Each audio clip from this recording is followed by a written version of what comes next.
Coming up in this episode of the KickCast, the guitar amp gets portable, sensors in your pocket, and a house you can fold up and drive away with. So sit back and relax. It's time for the KickCast. Hey everybody, it is time for another episode of the KickCast, the podcast where we go out, find crowdfunding projects, and let you know if you should backtrack or sack them.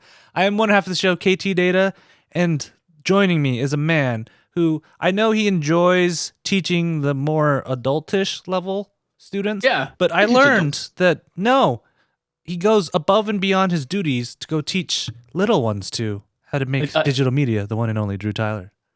I did recently. I spent an afternoon with 80 fifth graders trying to teach them the joys of digital media. It was a trip. That was a trip. Did you just like go and tell them, okay, I'm going to show you how to become a YouTube star because I am a YouTube star. When you say Drew Tyler, everybody knows who I am. I'm kind of a big deal. It was like a week after I did the fifth graders, I did a career day at a high school. And those were kids that were like, hey, man, I've been trying to do YouTube for like a year, maybe 18 months, and nobody's watching my stuff. And I was just like, well, time to quit. It's over then if you can't get anybody watching in a year and a half. You just do watch. That. Yep. I don't know. Don't tell me that. I've been trying for 9 years now, and nobody watches. That's it. You do it because you enjoy it. It's cathartic. You don't need a viewer. I had a good time. I had a good time teaching little ones how to make movies. It was and I love the letters that they sent you. That got to be a cool thing, right? Because you probably didn't expect that. Actually, well, I didn't expect it when it came in, but when she asked me, the teacher was like, "How much would you charge to come and give us an assembly of sorts? How much would you charge to come teach us this as the expert?" And I was like, "Well, you know what I usually ask for, right?" So I'm leading into this like money thing, and I just said I usually ask for some thank you notes. That would be wonderful. So then they carried through, and I got 80 little notes that were all like crayon and Crayola and markered up, and it was really cool to get that package because now I have them sitting all over my desk, and whenever somebody comes in and goes, "Hey, can I graduate yet?" I'll be like, "Hold on, I need some joy in my life." I'll read through a little. Yeah, you're not graduating yet, but hey, this is nice. Yay! And when one of those kids becomes the next PewDiePie or something, they'll be like, "There's this man who showed up and showed me how to make my first video. Taught me everything." And you'd be like, "Yes, one of them made it. One of them made it, and they didn't even pay tuition." I was surprised though. I had several fifth graders that said that they were cutting. One of them said they were cutting on Final Cut already. I had some in the career class that were saying that they had asked for cameras for the last couple of birthdays and software, so they were like already starting their careers in YouTubing, and it's pretty cool. It's pretty cool. I'm excited. They might even be a part of our sack of the week. Oh. Can't wait till we get there. Yep. All right. So if this is your first time watching the show, first of all, welcome to the show. I'm going to tell you guys the truth. The reason I do this show is to hang out with Drew. It's true. So first of all, welcome. But we enjoy that you guys like listening us ramble about spending money, essentially. Thanks for joining us as we hang out. Yep. So, but before we kind of go into our project tonight, if you guys don't know, as the time of us, we are recording this, it is Thanksgiving week in the United States, which means nobody really wants to do anything, as it's a 3-day weekend or 3-day week for most people. Some people, it's a no-day week. So not a lot of news, but there's one big piece of news. And Drew, you're a teacher, so I understand if you don't want to jump into doing this, but Indiegogo, and we've been hearing them talk about this for quite a while, has finally announced their equity investing platform. So we've kind of heard of crowdfunding. There's actually two definitions of crowdfunding. The first is reward-based crowdfunding, which this show is entirely based on. And the other one is equity-based crowdfunding, where you put money in and you actually get part of the company. Which is crazy to me. Yeah. And this changed in 2012 when the United States passed the Jobs Act, allowing people to actually invest in companies in small amounts of money, because it used to be you had to have like a net worth of $1 gazillion and have a background, and you had to be a specialized person to be able to do this. Now it's allowing people to do it, and Indiegogo has finally partnered up with a company called Micro Ventures and launched this new platform that you can go in and find different companies, learn a little bit about them, and decide if you want to back them or not. The minimum amount that you can actually back is $100. So it's not, this is not lunch money that you're throwing away. Right. Else, And it's not reward based, right? It's not like, Yeah. hey, I'm going to get this. It's seriously, I want a piece of your company, and I think you're going to go places, and you can go $100 or more. Yeah, or more, and they'll have maximum limits based on goals, long term, short term goals, milestones, and things like that. You can do. Drew, you and I, we both work in the worlds of startups, so we understand that this is very, it's risky. So It really is. Like, I mean, in the world of like investments and seed funding and rounds like that, you have angels that are kind of like your in between investors. First, you bootstrap, you go to family and friends, you pull in as much money as you can, and then the next level up is like, okay, I need maybe 100,000 or 250,000, and you go to an angel to kind of hand you kind of these smaller token amounts, and then you got the big seed rounds where you're raising millions.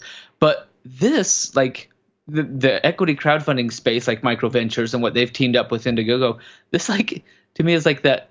I don't know what you call this, like the wannabe angels. Like, this is the little mini cherubs. Okay, so these are the people who, let's be honest, they're not poor, but they're not uber rich, but they're comfortable.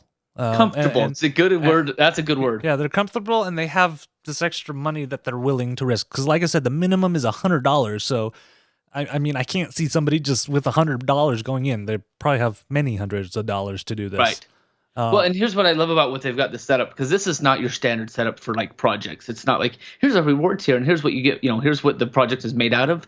If you get into one of these projects, start looking. At least the one that I jumped on today was showing all kinds of like everything that you want to show to an angel. Here are my investment documents. Here's my company highlights. Here's the perks. Here's the overview. Here's my executive team. Right? It is like legit. Like straight up pitch deck. Yes. Yes. Your market projections, your information about your company and the audience that you're trying to reach, and what you're going to actually do with the money in the next 6 months and things like that.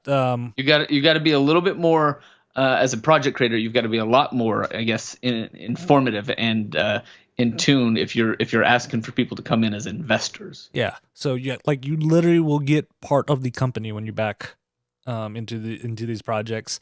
Drew, in a world where you were comfortable, I would say, and just had like a stack of hundreds that you could spend on this, would this be something that you'd be interested in looking at? Yeah, I think I would. Like, if I was in a place where, again, I had free time and free money, I think it would be a fun, like, this would probably sad to say, but this would probably be like my gambling fix, right? I would look through, do a little bit of due diligence, and check out some of these games. Either in the gaming section or in the consumer product section. Look through something, find something that spoke to me. Like, yes, I believe you. I believe you're going places. And I throw my $100 in the ring and wait for a couple of 6 months to see if it did anything.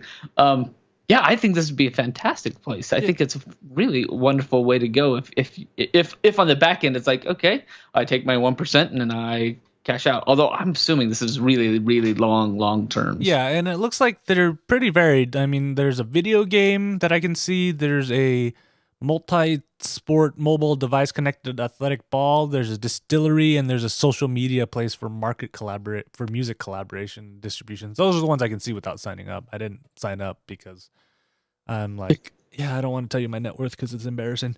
Because they wouldn't let you sign up. Like, you don't have money. What are you doing here? Social marketplace for music collaboration and distribution. Wow, BeatStars. That sounds fun. Yeah. I love this. This is great news. I think there's space for it. I don't know how many of Indiegogo's, like, maybe there are guys that are kind of running through Indiegogo and dropping large money on all kinds of projects. There are, because have you seen what some people do for like the movies and the music ones, just because they want to beef up their IMDb profile? They buy their producer. Yeah, they'll go buy like the $5,000 producer level and add it to their IMDb so they can just beef that up. That's hilarious. But yes, I don't doubt it a bit. So I mean, I imagine there are people there. Maybe one day you and I will start a company and put it on there and see if we can make something long term. So that's our only piece of news today. So next is our kick shouts, which are quick Twitter length shout outs. I thought this was cool. They actually messaged us on Facebook. So if you guys ever want to be featured on a Kick Shout, shoot us a tweet, shoot us an email, or shoot us a message on Facebook Messenger. It's all, whatever social media network / KickCast, we're probably there, or KickCast at ktdata.net. We'll get you there. But this one I kind of like it. It's called Quick Chess, and it's not Quick Chess, the actual game. What they're trying to do is they're actually launching a project to take Quick Chess, which is an already established way of learning chess and teaching it to kids and stuff. It's actually pretty fun. I've tried it before. To create a digital version of it so they can reach different people. So what they want to do is, the guy's name is Joe, who invented it, is he wants to be able to keep using Quick Chess to help a new generation learn how to play chess and teach them valuable skills like critical thinking, mentoring, and help them out in life, because oddly enough, chess does help a lot of people. So that is Quick Chess. Make sure you guys check them out on Kickstarter. It's QUICKCHESS, and 25 years going strong. So I'm excited for that. Okay, so now on to our actual projects of the night. You got some good ones. Yeah, I'm excited for this first one. So, Drew, I don't know. Do you play any musical instruments? I can pick around on the piano. Yeah. Okay. I can chop around the piano. Have you ever been in a band? I jammed once with some guys, but I've not been in a band. No. Yeah. Well, okay. So we'll go back to your radio background. You've probably seen bands and stuff, and if there's an electric guitar, you got to have like this giant amp or something that they have to bring along with them so you can actually hear them, right? Yes. That's always the big problem, is you got this giant box that you have to attach, and then have you seen those complicated pedal boards some of the guitarists have? Oh yeah, where they're just like stomping on things and changing the effects and crazy like that. And it's just, I'll tell you, as a person who's kind of done the stage crew background stuff, that kind of stuff is cool. Pain in the butt to to travel with and move around. Oh, yep. So our first project is actually called the Jamstack, and it is actually the world's first attachable guitar amplifier. I love this because I've seen other guitar amplifiers where you kind of have like another strap, so you're wearing it on the other side where you're not playing. This one actually attaches right into the little knob thingy that's at the end of the electric guitar that normally you put your guitar strap on. Strap on, right? So you take this place of the strap. Yep. And I think they have another way you attach it. So you attach that, and then you can attach your phone to it, and then hook a cable through the microphone port. Sorry, iPhone 7 users. And from there's a converter. Yeah, there's a converter, and then from there it will actually be your amp, and then you can actually run it through the phone and use the phone as your effects pedal, so you can have different effects. So you have a tube or a reverb, or make it dirty, make it clean. So the little thing on the end and the Jamstack itself is a small speaker, like, or it's an actual speaker, and then one it has a port for your guitar input, like a normal one where you plug into a different amp, and on the other side you plug in your phone to it, and then from there it plays straight. From there you have an amp that's hooked up to your guitar. You don't have to have a long cable that's attached to it. And like I said, you can play all the different kind of things. And I know that when you use one of those full-size amps, you can't really have it at low volumes, or it just doesn't sound good. Right. This was specifically designed so you can play it at any level, any audible level. So you can play it quiet, or you can play it loud, because one of the problems that you have if you want to learn the electric guitar is obviously you can't practice in the middle of the night when everybody else is in the house is sleeping, right? Right. This, I believe, also has a headphone port, which makes it even cooler. So you just plug in your headphones and you start jamming in the middle of the night and practicing. You can hear yourself, and then you could like get the full get the electric guitar feel. Even I know they had a picture here of like being in the park or being out in public, which really, unless you're busking, you don't need to be shredding at the park. But if you could jack in your headphones, you could really like jam, or you can jam in your apartment and make it as rocking as you want and not bother anybody below you. This is a pretty cool idea. Yeah, and Rev makes a good point. This is not like you're not going to go into a concert and just start blasting this out, but this is more basically for your own personal practicing, or if you're just playing for like 3 or 4 friends, that'd probably work. I also like their smartphone mount that comes with this. Yeah. because you can actually move it to different locations. So say you're learning how to play the guitar, you can move it so it clips to the side of your guitar, and you flip it up, and you could have the tabs, or the thumb, or the whatchamacallit, it's the finger positions while you're playing, so you can learn and play, and then you have your amp that's playing on top of that. I really love it, and they've made it super light, so it works on most guitars. It doesn't work on those V guitars because, well, there's no way it's attached to the end of the V guitar. But most of your regular guitars, your Les Pauls or Gibsons, they all work, and they've made it super light, so it's barely noticeable from your normal guitar. That is cool. And I just think it's cool, and I love the smartphone integration, so you can have all the different pedals and the different effects that you can play with. Because I'm always a big kind of fan of that. So Drew, I know you don't play the guitar, but does this sound like if you knew a guitar player that just like, man, I can't practice, this seems like the perfect fit for them? Well, what I love about it is it feels like it's got the.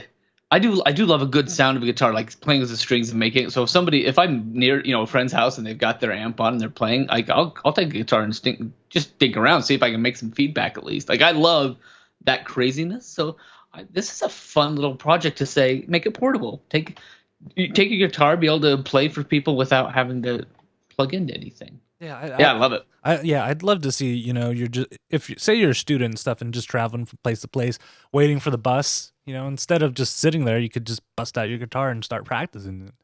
Save some time. So I really like it. I love the portability of it, and I also love that they designed it so it can be played at different levels, instead of an amp where you crank it to 11 always, right? Yes, that's right.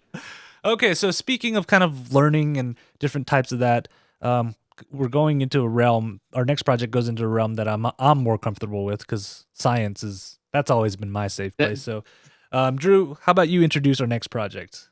So for the next project, I have been looking at, and I'll tell you how I found this project on the KickCast. That's us. On the Kickstarter page, they had a list of projects that were live now. Remember, we talked about a couple of weeks ago about being live, being able to go live on your projects, like live video. And so it had a list of some videos that were, or projects, that were live at that moment.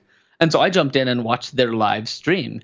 And the Pocket Lab Voyager was showing off one of the coolest things I watched the whole live stream. Me and about 80 other people. They were answering questions. They were talking about the project. And so it was just a really fun way to kind of catch. They've already hit their goal. It took them about 2.5 days to get their goal. What is it, you ask? It's a rugged science lab that you can take anywhere and explore this kind of the world around you, they say, in your pocket or otherwise. So this little device, they have one before this called the Pocket Lab 1, but now they're making one called the Voyager and the Pocket Lab Weather. And what they do is like the Voyager version. It's Bluetooth. It's got onboard memory, a nice rugged case. It has an IR rangefinder, acceleration, velocity, magnetic field, altitude, temperature, humidity, barometric pressure, light intensity, and then there's the weather one that does dew point, heat index, and some of the other temperature types of things, humidity. So what you can do with that is you use the device to to collect this data and then hook it up to something and read the data, or have it connected live to, because it's Bluetooth, right? It'll be connected to your phone, and you get this real-time feedback of things like acceleration or impact or height or altitude. So there you look at a picture of a rocket there. There's a rocket with a little payload section in the middle. You slide your Pocket Lab Voyager into the middle of it, launch it up, and then watch the data on your phone, just like all the information about how high it goes and where it comes down to. For hikers and for people just walking around outside, I can measure temperature and pressure and light, all that stuff while they're hiking around different trails. For me, it's this idea that you have the ability to collect all kinds of crazy data, and their uses they have are really varied on their project. And I think that's why I really liked the project page itself, because it showed so many opportunities for understanding the things that you can do with it. But then in their live, they even showed some other ideas and things that you can do with this device, like using the accelerometer connected to Scratch, the coding program Scratch. So they built up a nice little Lego machine, connected it to their Scratch device, and when you tilt your device back and forth to your Pocket Lab, you tilt it left and right, it could make your Lego machine drive forward and backward. Right? So it's just Oh, kind of love that that. cool like connectivity of things. They showed some cool stuff where they put at the end of a racetrack and then they drop little cars down and they could measure the impact of the cars on this little device. And again, it has some of those kind of fun features that I think would be fun for that 4th, 5th grade of like, hey, I'm learning about these forces and the physics involved, and I can see the stats and the data, but they also have the ability to take some of that data and do actual like, hey, we need to research this, we need to know this, and so the data is sound enough that you can use it for just about anything.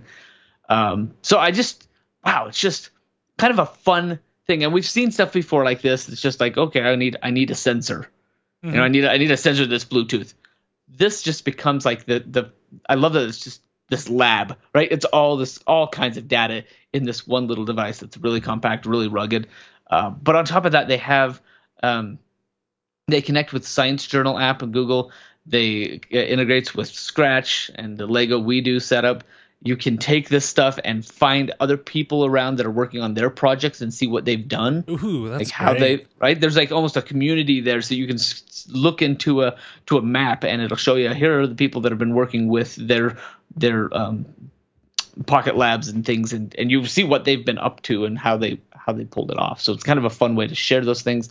But I just thought this was a really unique kind of fun way to get people interested in that STEM, especially at that age, 4th, 5th grade. Yeah. Put a couple of these in a classroom and be like, okay, what do you guys want to test? What do you want to see? Well, let's find out how much, how wet it is, or what the barometric pressure is day to day, and how that affects the weather, is determined. I just thought there was so many cool things that you could do with this. Yeah, no, I love the idea of, I love it how it's all self-contained, because I know there are people out there going, Drew, but Arduino has all these shields that you can add to it, and you can do this Right. with the Raspberry Pi and stuff. I'm like, Right. yeah, sure, that's good for you and I who are a little bit older, understand a little bit more of the making scene. But for a little kid, having something just self-contained that you can almost just pop in and let it go, that's just amazing. Because I would have killed to have this when I was a little kid, Right. to understand some of the concepts they were talking about, like velocity and acceleration, all of that. You know how I learned it? Sitting in front of a book and looking at a graph. Staring at a graph. Can you imagine being able to just pull one of these out and be like, hey, let's make put this the on this graph card? right in front of you so you can see the correlation between the two. I mean, I would have loved that. Yeah. As a So, kid. They've got even starter kits that'll come out there, so you can even back it with things like a temperature probe comes with light filters and experimental guide, one that comes with a protective case and a carabiner for the outdoor one, one that comes with activity and supplies, and even coding challenges. Like, they've thought of everything. Granted, they've done this before with their Pocket Lab, the original one, but this is like the upgraded version using the more Bluetooth, more data. I think I love the live stream as well. The team was there. They were answering questions. They were very engaged. They were prepared too, and that I think Absolutely. that's one of those things that if you want tips from us, when you're doing a live stream, be prepared. Have a plan on what you're going to do. Of course, allow for flexibility, but have a plan on what you want to show off too. Because I almost can guarantee you, and Drew and I, but we've run into this where you just hit that one point, and then no one in the chat is saying anything, and you're like, what do I do now? These guys had a setup that looked good on camera. They had a guy that was kind of the main, like, driving, like, okay, I'm gonna answer questions, but yet 3 of the other team members were in the shot, and not like in the shot on top of each other. There's like 2 guys had the front, and two of their team had the back table where they were just demoing stuff and just showing stuff and talking about it and answering great questions. I thought it was just a fantastic opportunity to kind of see it in action, to see that they had their prototype and stuff working. So this is a definite back for me. The pricing on this for a kid to learn science, if you're looking at the weather one, early bird price is around $68, and then early bird for the Voyager, which is the one that has a little bit more of the impact and force stuff, is 118. yeah, But it's not kit, right? and if you think about it, it's not that bad. A Raspberry Pi is $35, sure. But then you got to add the sensors in, you got to add the, other stuff. And then Arduino is definitely not $35. I think it's already probably around the $80 mark. So, and again, you still need shields and stuff for that to add on to it. So I think it's very competitive, and I love how it's expandable. It's not just a sensor that you only can use with their stuff. They've made it open. The Bluetooth stack is wide open, so you can integrate it even with the more complicated stuff. So say that you get it for your kid, and they're like, well, I'm bored. Can I is there anything else? And you're like, oh, try it with the Raspberry Pi, and then he can figure. Your kid may want to learn how to integrate both of them, and now he has a remote sensor that he can use. And it's he's a little familiar with it, but he still can build on it. And I'm a big proponent of that. You take something and you use it for what it's for, and then you just take it to that next level. That's your building block to your next step. So I'm a big fan of having things like that, because then, well, one, it ends up being cheaper, and two, it's a little bit familiar, but it forces you to think a little bit more outside the box, which is awesome. Which is awesome. So definitely a back for me. I think these guys are doing it right. Like I said, they funded in about 2.5 days, and it's looking good. Yep. This one is a total back for me too. All right. So our last project of the night, this one was voted by you guys. I was actually surprised. I was glad we chose this one. I'm excited about this one. See this one. So, Drew, you own a house. I technically own a house. One of the problems with that is it's there, right? It's not going anywhere. Yeah, I bought the land, and the house is where I live. Yeah, you're not going to travel. And what people tell me, and okay, I've done a little bit of it, but a lot of people want to do more of it, is to travel, to go see the world, to have experiences while you're young, right?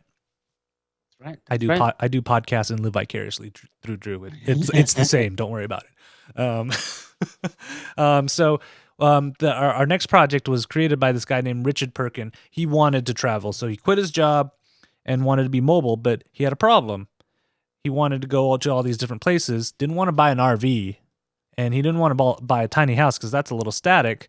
He's thinking about a shipping container, but that's heavy. Super heavy and super expensive to move. Yeah. So he started to put together this idea. What if he could build a house that was fairly good size, so not super tiny, that he could actually take with him on his trips, load it onto a truck, and just go. And so what he's put together, and is not done yet. That's why it's not too new of an idea to be like, I'm going to have a house small enough to fit on a trailer. Yeah, but this house fits on a trailer, but it folds out, so he actually has more space. It's actually 2 levels. There's even a garden at the top, and what he has done is spent most of his savings to design this house that's built out of wood, so it's sustainable. And it's still a prototype, so he doesn't have this done. That's what he's actually raising the money for, is to finish this prototype so they can actually make plans and sell that to different people. But he's built it out of wood. There's 2 levels, and it takes about 15 minutes to fold and unfold. And he's done a lot of fluid dynamics analysis to make sure this house can actually stand harsh winds and weather conditions. You can kind of see the picture right here where it shows you his proof of concept and him actually doing a fluid dynamic simulation to make sure this house actually can stand and not fall apart while you're living in it. And there's a garden in the roof. He's tried to make it as green as possible. I mean, the bathroom is a compost bathroom. And you can see this video. Let me turn off the audio. But you can see him constructing it. I thought where it's built on the house, and they're slowly putting it together. So is the coolest time lapse. I love it. He's getting pretty close to actually finishing the construction, but he's out of money now, and he wants to take it to that next level where it's fully viable and you can build more than one of these out there. So I don't know, Drew. Is this something that you would want to do? Yeah, I believe if I remember right, if it was in the video somewhere, he says that he's put about 20,000 into it, or it's about 20,000 to build the house. I don't know if that was like overall or where he was at right now, but he did mention like that's an affordable house, honestly. Yeah. Like even for a tiny house, that's affordable. 800 square feet is like what? What? Yeah. You're like, right, because most of them are like in the 100 or 200 square feet, and to have an 800 square foot house that folds so nicely, like that to me, like the what do you call that? Like the logistics to get that thing to like collapse in on itself and like in 15 minutes too. It doesn't take like half a day. I was like, this is gonna take like a day to fold and stuff, right? Brilliant though, because it just seemed like to me that it was just like almost like fancy wood and metal origami or something. Like just so beautiful the way that everything worked. I was really astounded at it. And what I think is wonderful about this is that he's not asking for all kinds of money so that he can, I guess mass market and create, and you have a reward tier, 20,000, build your own. He's selling the plans. Yeah, he and the just wants to assembly finish instructions. he just wants to finish the plans and the assembly instructions. He's like, well, maybe later on after we figure all this out, we may build them and sell them to people, but we just want to get this plan going and working and making And it somebody viable. Yeah. else, yeah, I have a couple people trying it out and making it. And I love that time lapse. It was so cool to watch it like piece by piece come together, because you see something this intricate, it's moving and the walls are coming down and the ceiling's coming up and it's expanding, and it's just impressive to see it come together from like nothing. So wow, there's just a lot of coolness about this one. Not a lot of traction yet. It's got about 3 days in, it looks like, maybe, and yeah, only about 'cause 4 he started. backers. Yeah, he started about the 20th, and it's the 22nd as we record, so 2 days in. Yeah, But he's only looking for $6,000, which I think is reasonable to yeah. get blueprints and stuff. It's not like I'm making a grand scheme of things and running off with all of this. This is one, if I was a cherub or a mini angel, I'd throw some money in this. This is the coolest idea. I mean, just having a house that can fold up and that's, I don't know. I would probably fold it up just because I can. Yeah, Get everything out of it. I'm gonna fold it. I could see driving around with this and be like, I'm gonna go visit Drew. Drew, I'm too lazy to drive. Can I set up in your backyard? Pull in the backyard and set it up. Snowbirds would totally use this, I guess. Go to the warmer spots. I don't see this being like inclement weather type of house, though. But it does look like a nice. Like, he's tested it enough to make sure it can withstand strong winds, which that was my worry when I first saw it. I'm like, wouldn't that just fall down? Right, and the way that it's constructed, you got to wonder, it's got a lot of folding hinges and parts. Where, how does it block the wind or the inclement weather? But having lived in houses in the Philippines where the most you get is rain, it took me almost a month of living there to realize something about the house I was in. I could see outside from inside. It was almost like barn style. Like the slats of the walls were straight up and down, but there was not like ours where it's like I've got sheetrock and then insulation and then an outer wall. Like it was just like living in a barn. I didn't even realize it until I'd been there for so long. But that's what I'd wonder about this one. Like there's got to be some holes and crevices. He was actually talking about in his risks and challenges is, so he's still trying to figure out how to develop the weather sealing between the panels and air tightness. Because he wants to make sure you can at least sort of stay warm. Oh, what's cool, and I forgot to mention, is the water system he's designed. I don't know if this really works or not, but it's essentially an AC system that's going to condense water. So if you're living in a place where you don't have a lot of water, it will generate like 2 liters a hour or something. Yep. And with the benefit that you actually get a built-in fridge. Yeah. Wow. His background was building, I think, a lot of AC type things. So he's like, yeah, I know how to do this and make it work. So I think that's really cool. He's trying to make it sustainable too. So I really like this idea. And 2 stories, man. Some people don't have 2 stories in their normal houses. So. Yep. 800 is plenty of space. It's like a 10 by 20 room is decent, and having a couple of those on top of each other, and I think it's fantastic. Yep. So I'm guessing it's a back from you too, right? Yes, actually, absolutely back from me. I just had an idea. Maybe by the time I get old, he'll have this already built. I'm gonna buy one and just travel the road. Just travel the world as a retired person. My podcast podcast studio will be set up in there, and we'll be just good. See. Right? That's what I would love. I wouldn't even mind getting the plans and thinking about, okay, how do I turn this into something that's like 200 square foot, like like shed size that still does the exact same like build and unfold. But I could be like, okay, I'm gonna move this over here and have a summer like snow cone shack, and then I'll fold it up and take it home, and it'll be an ice cream. I don't know. I love it. Think of how easy it would be to light that because it's all glass, right? Awesome. Oh, that's great. All right. So now it is time for our sack of the week. Do it. So this is a great one. Drew, I I'm fairly safe to say that you and we work in the digital media world, right? Yeah, yes, we're digital natives. What do you think is missing in the digital world, especially with these YouTube stars coming up and rising? I feel like we're missing We're not missing a anything. print No. magazine that talks about these digital stars. No. You need a print magazine that talks about our digital stars. Yeah. No. Yeah, that's the whole goal of Tubed magazine is a zine. Is it zine or zine? I think it's zine, but still Yeah. tubed. Yeah, a zine created with international YouTubers. So okay, sure, it's a wild idea. All right. But that's not why this is the sack of the week. The reason this is the sack of the week, first of all, I find it ironic somebody who wants to make a zine that doesn't have a video talking, you know, it's a zine about people who make videos, yet you don't have a video. There's a little irony Yes. on that. But what worries me more is when you start reading the descriptions that he puts down. So I'll be like, have you ever had an idea, ?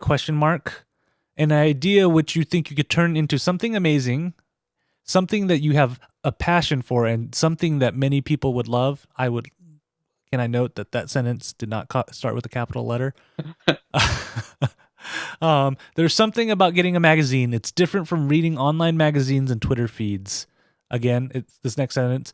It takes me back to when I was a kid and was excited for my mom or dad would buy me a bundle of happiness. I know would it be filled with amazing pictures and stories, even interviews and competitions. I feel like this is a run-on sentence. It probably is. And that's what I want you all to feel again.